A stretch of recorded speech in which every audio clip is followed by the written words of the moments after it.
They started calling her the Iceberg on a Tuesday, and the joke wasn't even original. Every floor's got one. Some buttoned-up new hire who never flinches at the wrong moments and gets resented for it.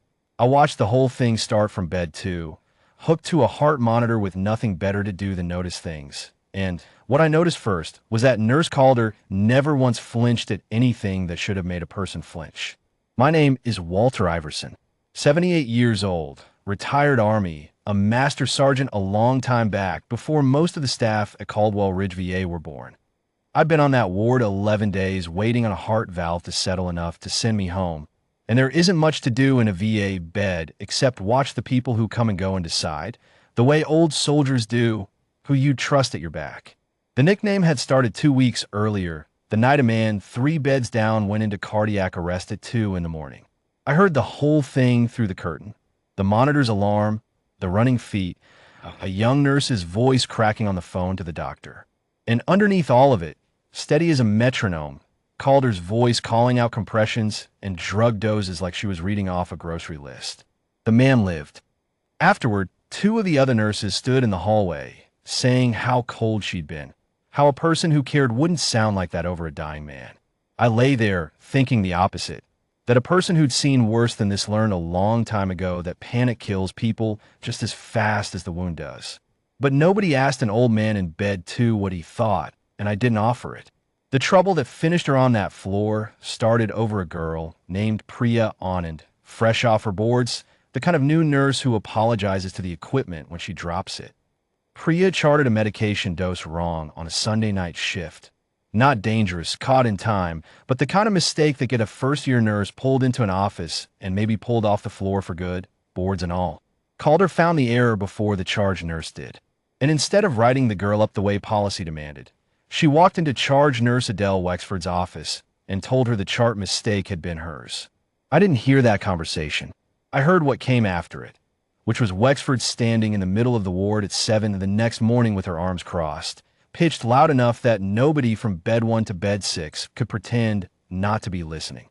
She can't be trusted with real patients, Wexford said, not even using Calder's name, just nodding toward her like she was a piece of equipment that had failed inspection. She falsifies charts to cover for people. Effective today, she's on intake and discharge paperwork only until I decide otherwise. That's the only thing she's fit for right now. Calder didn't argue. She didn't explain that the lie had been a gift to a frightened 23-year-old who couldn't afford to lose her license 6 months into her career. She just nodded once, picked up the stack of folders Wexford shoved into her arms, and walked back toward the converted supply closet they called an office. I noticed, because by then I noticed everything about her, that she didn't slam the door behind her. She closed it soft, the way a person closes a door when they've had worse done to them than this and aren't going to let this be the thing that breaks their stride. I want to tell you I said something. I didn't. 78 years old with a bad valve and 40 years of training telling me what happens on someone else's ward is none of my business. I just watched her go, and over the next 3 days, watched her come and go from that closet with armloads of paper, treated by most of that floor like she'd been quietly demoted to furniture. It was the 4th night, on the late shift, when the floor found out exactly how wrong Wexford had been. The man in the bed next to mine was a kid named Eli Brandt, 26, 2 years out of the Army himself, and for a hip repair that had no business turning into anything worse. He'd been laughing with the night, ate about a football game 10 minutes before it happened. Then his oxygen numbers dropped and dropped again, and the aide hit the call button and started shouting down the hallway. And for the better part of a minute, nobody on that floor moved fast enough to matter. Calder did. She came through that door before the code team's first responder had even cleared the elevator, still in the gray cardigan she wore against the supply closet's chill, a folder of discharge papers still in one hand, which she set down on my bed rail without a glance. She didn't ask anybody what was wrong. She put 2 fingers to Eli's neck, looked at the monitor for exactly 1 second, and said, in a voice with no fear in it anywhere, pulmonary embolism. High flow oxygen now, and somebody give me the crash cart before his heart gives out on us. Nobody argued. Not the aide, not the resident who came stumbling in 40 seconds later still buttoning his coat. She had Eli's airway managed, and his pressure climbing back inside of 4 minutes. Working with an economy of motion I hadn't watched since I was 22 years old, kneeling over a man bleeding out in a rice paddy, while a combat medic half my size kept both of us alive on nothing but nerve and training. No wasted movement here either. No raised voice. Just hands that knew exactly what they were doing and a face that didn't change once, the whole 4 minutes.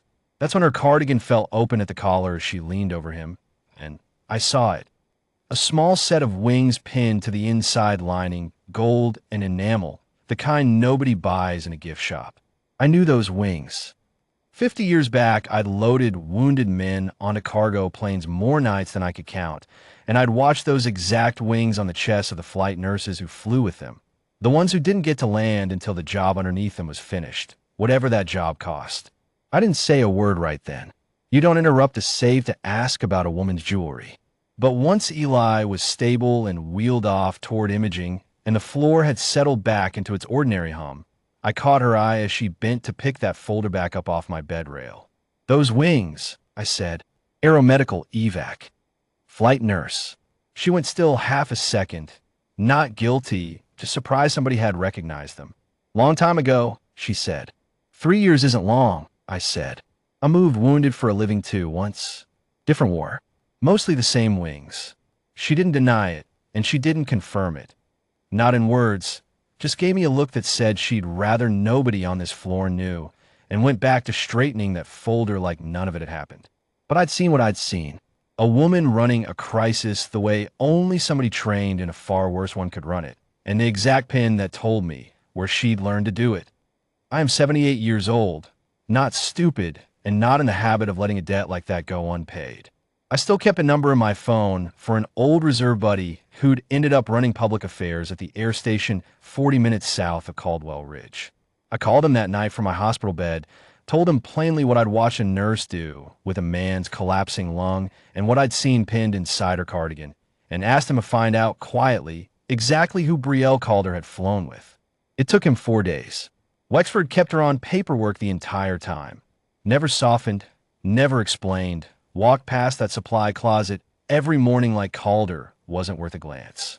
I watched Calder carry that treatment the same way she carried everything else. Upright, unbothered on the surface, that door closing soft every single evening. On the 5th morning, the doors at the end of our ward opened the way doors open when somebody important is walking through them. All at once, no hesitation, no waiting to be announced. 6 men came through first, dress blues pressed sharp, ribbons catching the morning light off the windows. Behind them came a 7th, older, silver at the temples, a colonel by the eagles on his shoulders, a folder tucked under one arm like it weighed more than paper should. They didn't stop to ask directions. They walked straight down the center of that ward like men who already knew exactly where they were going, and they came to a stop outside the converted supply closet where Brielle Calder was sorting discharge forms with her back to the door. She turned at the sound of 6 men coming to attention behind her, and for the first time in 4 days, I watched something other than calm move across her face. The colonel stepped forward and opened the folder. "Captain Calder," he said, and the rank alone put a stillness over half that ward. 3 years ago, on a medevac flight out of a forward airfield taking indirect fire on departure, your flight surgeon went down loading the last litter aboard. You ran in-flight care alone for the next 40 minutes at 30,000 feet on an aircraft that had taken shrapnel through the fuselage, and you kept 9 wounded men alive who by every reasonable measure should not have made it to the hospital that aircraft landed at. These 6 men behind me are 6 of those 9. They asked to come. The 7th couldn't make the trip, but he sent a letter, and I'll see you get it. The Air Force does not forget a debt like this one. Not even when the woman who's owed it works very hard to make sure nobody finds out. Then he read the citation. Distinguished Flying Cross with a Valor Device. Words like extraordinary courage under combat conditions and selfless devotion to the wounded entrusted to her care. And one by one, as he read, the 6 men behind him came up to full attention and held a salute that didn't waver, not once, for the whole length of the reading. I want you to understand what that ward looked like in that moment, because I have thought about it nearly every day since. Every patient who could sit up did. Eli Brandt, 3 days out from nearly dying on a hip surgery bed, pulled himself upright and saluted from the waist with a 4 line trailing off his arm. I did the same from bed too, valve and all, because some things the body remembers how to do long after the rest of a man has slowed down. And Adele Wexford, who 4 days earlier had stood in that exact spot and told a ward full of patients this woman couldn't be trusted with real care, stood frozen at the nurse's station with a chart still open in her hands, watching 6 men in dress blues salute the nurse she called unfit and exiled to a closet. She didn't say a word. She didn't need to. Her face said everything that needed saying. And when the colonel finished reading and the ward came up out of its salute, Wexford was the only person on that floor who hadn't moved at all. Calder didn't cry, and she didn't gloat, and she didn't say a single word to Wexford. She didn't ask for an apology. I don't believe she decided she needed. She just stood there in that gray cardigan with the small gold wings showing plain now, pinned to a service record that had nothing left to prove, and let 6 men who owed her their lives finish what they'd traveled here to do. When it was over, the colonel folded the citation and handed it across. She took it the way she took everything that Floor had thrown at her, quietly, with both hands like one more piece of paperwork to be filed. But I saw her hold it a half-second longer than that required, and I saw her eyes go bright before she got them steady again. Wexford put her back on real assignments that same afternoon. No announcement, no apology offered, none asked for. Just a clipboard handed over in the hallway and a door that wasn't a supply closet anymore. I went home 4 days later with a repaired valve and an old debt finally settled. The kind a man carries from a war that ended before most of that hospital staff were even born. I think about Captain Brielle Calder more than I think about most people I've crossed paths with in a long life of crossing paths with people, and what stays with me isn't the wings or the colonel or even the 6 men holding that salute steady, fine as all of it was to watch. It's the way she closed that supply closet door, soft, on the morning they told her she wasn't fit for real patients, like she already knew the whole time exactly what she was worth and was only waiting, with more patience than I will ever own, for the rest of us to catch up to it.